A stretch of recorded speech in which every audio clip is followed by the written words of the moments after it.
તો બોટાદમાં ભારે વરસાદના કારણે નદી નાળા પુલ ચેકડેમ છલકાયા હતા, જેથી ગામને જોડતા મુખ્ય રસ્તાઓ બિસ્માર થતા રસ્તાઓ બંધ થયા હતા।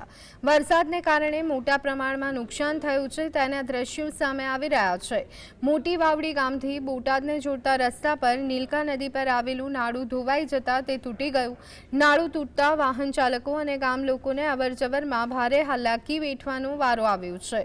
ગ્રામ પંચાયત દ્વારા તૂટેલા નાળા પર માટી નખાવી અને રસ્તો ચાલુ થાય છે।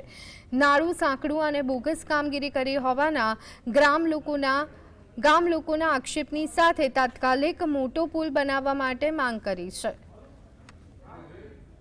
ટ્રાફિક બંધ થઈ ગયું છે, પણ અમારા ખેડૂતોની જમીનનું ધોવાણ થઈ ગયું છે। સાહેબ 3-4 વર્ષથી અમે રાયડું નાખવી છે કે મહેરબાની કરીને આને તમે ઓલું ઊંચું નાળું એટલે એને પુલ કહેતા હોય કે જે એની ભાષામાં કહેતા હોય મેકો આ સામાન્ય આંકડો નથી સાહેબ। નીલકા નદી છે, ભીમનાથ જે નદી નીકળી એનું ઉદ્ભવ સ્થાન અહીંથી 10 કિલોમીટર આવે છે સાહેબ। જ્યારે પાણી આવે છે ને ત્યારે જોઈ શકાતા નથી, ધ્રુજાટી છૂટી થાય છે અને અમારા આ ખેડૂતની જમીન 2-3 વર્ષથી પડતર થઈ ગઈ છે। એનું કારણ એમ કે નથી ધારાસભ્યનો સાંભળતા, નથી મિનિસ્ટરનો સાંભળતા, ખુદ મુખ્યમંત્રી જેવા કબૂલ કરે છે કે અધિકારીઓ કોઈને ગાંઠતા નથી।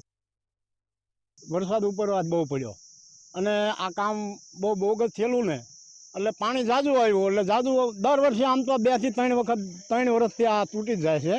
અને ગ્રામ પંચાયતે આ નાળું બનાવ્યું એ વખતે એવી ઠરાવ કરીને રજૂઆત કરેલી કે આ નાળું છે એ આ નાળું ન ચાલે, અહીંયા પુલ બનાવવો પડે। તો એ અધિકારીઓએ એવું કર્યું અને આનું આ જે નાળાનું કામ છે એ આગળ એક પુલ છે ત્યાં નાળાનું કામ હતું ને એ પુલ નાળાની જગ્યાએ પુલ એ બનાવ્યો, એ પુલ અહીંયા બનાવવાનો હતો। અને અમે ખેડૂતોએ એ વખતે જે અહીંયા આવીને કહેતા હતા તો આવડા એમ કહેતા હતા કે તમને ખેડૂતને ખબર ન